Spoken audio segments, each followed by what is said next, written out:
വലിയ പൈസ മുടക്കി ഏറ്റവും ഇൻഡസ്ട്രിയിലെ തന്നെ ഏറ്റവും ഹയസ്റ്റ് പെയ്ഡ് ആയിട്ടുള്ള ആക്ടേഴ്സിനെ കൊണ്ട് അഭിനയിപ്പിച്ച് സ്ക്രിപ്റ്റ് ഒക്കെ നല്ലതാണെന്ന് ആ ഡയറക്ടറിനൊക്കെ നന്നായിട്ട് തോന്നി ഭയങ്കരമായിട്ട് ഇൻഡസ്ട്രി വരുന്ന ചില പടങ്ങൾ പൊട്ടിപ്പൊളിഞ്ഞ് ഒന്നുമല്ലാതായി പോകുന്ന ഒരു കാലത്തിലാണ് നമ്മളിപ്പോൾ ഉള്ളത് അല്ലേ.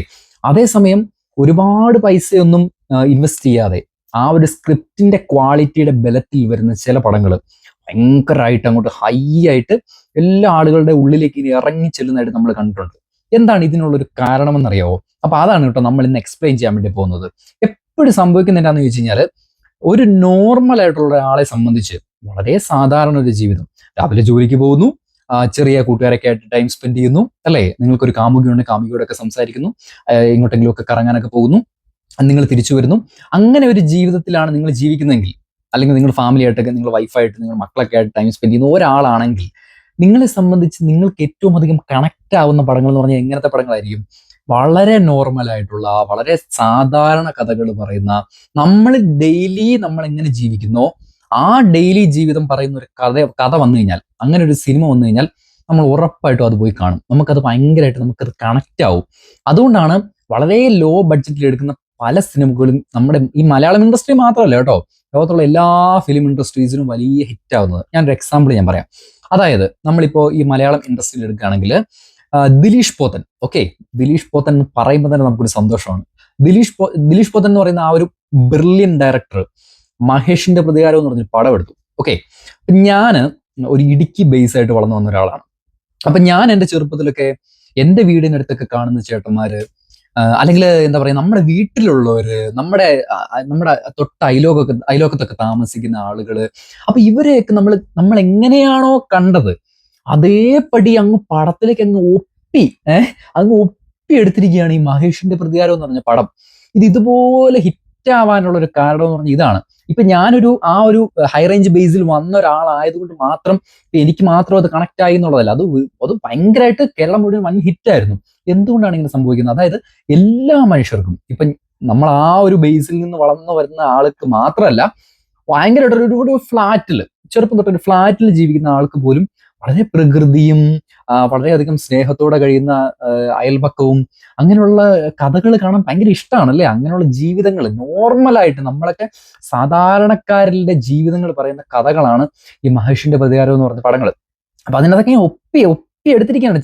അതിനകത്ത് ചില സീൻസ് ഒക്കെ ഉണ്ടല്ലോ, നമ്മുടെ ജീവിതത്തിൽ നിന്ന് എടുത്ത പോലെ നമുക്ക് തോന്നും.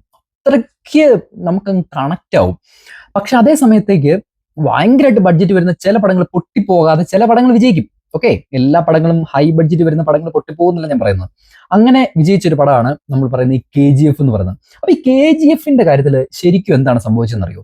അതായത് KGF എന്ന് പറഞ്ഞാൽ ഒരു സാധാരണക്കാരന്, ഇപ്പൊ നിങ്ങൾ ഓർത്ത് നോക്കൂ, ഒരാളങ്ങോട്ട് ചെല്ലുന്നു, വലിയൊരു മാസായിട്ടുള്ള ഒരു ഏരിയയിലേക്ക് ഒരാൾ ചെല്ലുന്നു, അവിടെ ഡോണായി മാറുന്നു അല്ലെ, അവിടുത്തെ എല്ലാ തരത്തിലുള്ള അസറ്റ്സും കയ്യേറുന്നു എന്നൊക്കെ പറയുന്നത്, കൈയടക്കുന്നു എന്നൊക്കെ പറയുന്നത് ഒരു സാധാരണക്കാരൻ ഈ യഥാർത്ഥത്തിൽ നമുക്കത് ലിങ്ക് ചെയ്യാൻ വേണ്ടി പറ്റില്ല. പക്ഷെ അവിടെ ഒരു ലിങ്കിങ് ഫാക്ടർ ഉണ്ട്.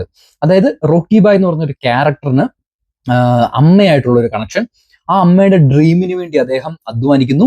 അത് മാത്രമല്ല, ആ അമ്മ എത്രത്തോളം കഷ്ടപ്പെട്ടു, ആ മകനെ ഒന്ന് രക്ഷപ്പെട്ട് കാണാൻ വേണ്ടിയിട്ട് ആ അമ്മ എത്രത്തോളം കഷ്ടപ്പെട്ടു എന്നുള്ള ഒരു കാര്യം ആ പടത്തിൽ അതുപോലെ നമ്മളിലേക്ക് ഇൻജക്ട് ചെയ്ത് തരികയാണ്. ലോകത്തുള്ള എല്ലാവർക്കും സ്വന്തം അമ്മയെ സ്നേഹിക്കുന്ന പടങ്ങള്, അമ്മമാരായിട്ടുള്ള ആ ഒരു കണക്ഷൻസ്, ഇമോഷണൽ കണക്ഷൻസ് വർക്കൗട്ട് ആവുന്ന പടങ്ങൾ വർക്കൗട്ട് ആവും. അതിപ്പോ ഇവിടെ മാത്രമല്ല, ലോകത്തെല്ലായിടത്തും അത് വർക്കൗട്ട് ആവും. അപ്പൊ ആ ഒരു കാര്യമാണ് ഈ KGF സംഭവിച്ചുകൊണ്ടിരിക്കുന്നത്, സംഭവിച്ചത്.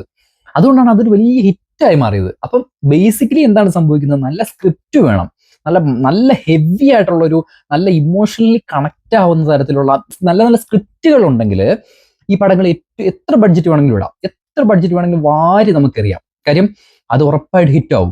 അതേ സമയത്തേക്ക് ഒട്ടും ഉദാഹരണം ഞാൻ പറയാം. നിങ്ങളൊരു കൊള്ളക്കാരന്റെ കഥ പറയുകയാണ്. ഓക്കെ, അപ്പോൾ ഭയങ്കരമായിട്ട് വലിയൊരു സ്മഗ്ലറാണ്, അങ്ങനെയാണ് ഇങ്ങനെയാണ്, ഭയങ്കര വലിയ വലിയ കാറുകള്, എപ്പോഴും ഫൈറ്റ്, ഭയങ്കര ഗ്യാങ് വാഴ്സ് ഒക്കെ നടക്കുന്ന ഒരു കഥ വന്നെന്നിരിക്കട്ടെ. ചിലപ്പോൾ ഇത് നമ്മുടെ എന്താ പറയാ, ഇന്ത്യയുടെ മറ്റു പല ഭാഗങ്ങളിലും ചിലപ്പോൾ ഇത് വിജയിക്കാൻ സാധ്യതയുണ്ട്. അങ്ങനെയുള്ള പടങ്ങൾ കണ്ടു വളർന്ന അല്ലെങ്കിൽ കണ്ടുവരുന്ന ഒരു ജനത്തെ സംബന്ധിച്ച് അത് ഹിറ്റാവാനുള്ള സാധ്യതയുണ്ട്. പക്ഷെ കേരളം പോലൊരു സാഹചര്യം നമ്മൾ എടുക്കുമ്പോൾ നമ്മൾ ഭയങ്കരമായിട്ട് അഡ്വാൻസ്ഡ് ആണ്. നമ്മൾ ലോക സിനിമകളെല്ലാം ഇരുന്ന് കാണും. ഇപ്പൊ പീക്കി ബ്ലൈൻഡേഴ്സിന്റെ സീരീസ്, എന്താ പറയുക, സ്ട്രേഞ്ചർ തിങ്സിന്റെ സീരീസുകൾ, ഇതൊക്കെ ബേസ് ആയിട്ട് വരുന്നതാണ്. പക്ഷെ ഇത് നമ്മളൊന്നും കേട്ടിട്ട് പോലും ഇല്ലാത്ത സീരീസുകളൊക്കെയാണ് ഇപ്പൊ പിള്ളേർ കാണുന്നത്. അങ്ങനെയുള്ള എല്ലാ തരത്തിലുള്ള ആനിമേസ് എല്ലാം പിള്ളേർ കണ്ടുകൊണ്ടേയിരിക്കുകയാണ്. അപ്പൊ ഇങ്ങനെയുള്ള ഒരു ആളുകളുടെ ഇടയിലേക്ക് ഒട്ടും ഇങ്ങനെയുള്ള ഭയങ്കരമായിട്ടുള്ള ഹൈപ്പായിട്ടുള്ള ഇങ്ങനെയുള്ള പടങ്ങൾ കൊടുക്കുമ്പോൾ ഇത് ഒരിക്കലും ഹിറ്റ് ആവില്ല. ഓക്കെ, അങ്ങനെ ഹിറ്റ് ആവണമെങ്കിൽ, ഹിറ്റ് ആവത്തില്ല എന്നല്ല, അങ്ങനെ ഹിറ്റ് ആവണമെങ്കിൽ അതുപോലെ ഹെവി ആയിട്ടുള്ള ഒരു സ്ക്രിപ്റ്റ് അതിന് വേണം. ഓക്കെ, ഈ KGF കാര്യമൊക്കെ പറഞ്ഞാൽ അതുപോലെ KGF മലയാളത്തിൽ നിന്ന് വന്നൊരു പടമല്ല. ഞാൻ പറയുന്നത് അതിന്റെ ആ ഒരു ഇമോഷണൽ കണങ്ങി ആളുകളെ എങ്ങനെയാണ് അതിലേക്ക് ഇങ്ങനെ ആകർഷിക്കുന്നത് എന്നുള്ളതിന്റെ ഒരു കാര്യമാണ് ഞാൻ പറയുന്നത്. അതുപോലെ ഒരു സ്ക്രിപ്റ്റ് വന്നിട്ടാണ് അങ്ങനെ ഒരു വലിയൊരു കൊള്ളക്കാരന്റെ കഥയൊക്കെ പറയുന്നതെങ്കിൽ അദ്ദേഹം എന്തുകൊണ്ടാണ് ഒരു ബാങ്ക് കൊള്ളയടിക്കുന്ന ഒരാളുടെ കഥ പറയാതിരിക്കട്ടെ, എന്തുകൊണ്ടാണ് അദ്ദേഹം ആ ബാങ്ക് പോയി കൊള്ളയടിക്കുന്നത് എന്നുള്ളതിന് ഒരു കാരണം വേണം. ആ കാരണം സ്പെസിഫൈ ചെയ്യാതെ ജസ്റ്റ് കുറെ അടിയും കുറെ ഗ്യാങ് വാഴ്സും അതും ഇതും ഒക്കെ കൊടുത്തു കഴിഞ്ഞാൽ ഒരിക്കലും ആളുകൾക്ക് കണക്ട് ആവില്ല. തിയേറ്ററിൽ നിന്ന് ആളുകൾ എണീറ്റ് ഓടും, വന്ന വഴിയെ തിരിച്ചോടും. അപ്പൊ അതുകൊണ്ട് ബേസിക്കലി സംഭവിക്കുന്നത് എന്താണെന്ന് ചോദിച്ചു കഴിഞ്ഞാൽ, നമുക്ക് നമ്മുടെ സാധാരണ ജീവിതവുമായിട്ട് കണക്ട് ആവുന്ന പടങ്ങൾ വന്നാൽ, ഇപ്പൊ ബെത്ലഹേം കുടുംബ യൂണിറ്റ് എന്ന് പറഞ്ഞ നിവിൻ പോളിയുടെ പടം വന്നു. ഓക്കെ, നിവിൻ പോളി പിന്നെ പണ്ടേ നമ്മുടെ ഈ ഓണം സമയമൊക്കെ ആകുമ്പോഴത്തേനും ഒരു പാട്ട് വാങ്ങി ഇറക്കും. അത് പിന്നെ അതങ്ങ് ട്രെൻഡ് ആവും. ഓക്കെ, അതാണല്ലോ അദ്ദേഹത്തിന്റെ വിഷയം. പിന്നെ അദ്ദേഹത്തിന്റെ സ്ക്രിപ്റ്റ് സെലക്ഷൻ ആണ് ഞാൻ പറയുന്നത്. അത്രയും പക്കയായിട്ടുള്ള ഒരു സ്ക്രിപ്റ്റ് അങ്ങനെ വന്നു കഴിഞ്ഞാൽ ഉറപ്പായിട്ടും ഇപ്പൊ ഈ ബെത്ലഹേം കുടുംബ യൂണിറ്റിന്റെ സംഭവിച്ചുകൊണ്ടിരിക്കുന്നതാണ്. അത് ഇതുപോലെ ഹിറ്റ് ആവാൻ, ഇനിയും ഒരുപാട് ഹിറ്റ് ആവും, ഒരുപാട് കാലം ആളുകൾ ചർച്ച ചെയ്യുന്ന ഒരു പടവും അതാവും. അതിനുള്ള കാരണം എന്ന് പറഞ്ഞാൽ ഇതാണ്, നമുക്ക് കണക്ട് ആവണം. നമുക്ക് കണക്ട് ആവാത്ത ഏതൊരു പടവും പൊട്ടിപ്പൊളിഞ്ഞു പോകും കേട്ടോ. അതുകൊണ്ടാണ് വലിയ ബഡ്ജറ്റ് വരുന്ന പടങ്ങൾ ചിലതൊക്കെ ഈ ഒരു സ്ക്രിപ്റ്റിന്റെ ബേസ് ഇല്ലാതെ ഭയങ്കരമായിട്ട് തകർന്നു പോകുന്നത് കേട്ടോ. അപ്പൊ അതാണ് ഞാൻ ഇന്ന് പറയാൻ വേണ്ടി ഉദ്ദേശിച്ചത്. അപ്പൊ നിങ്ങൾക്ക് എന്താണ് തോന്നുന്നത് എന്നുള്ളത് ഉറപ്പായിട്ടും ഒന്ന് കമന്റിൽ പറയാം കേട്ടോ.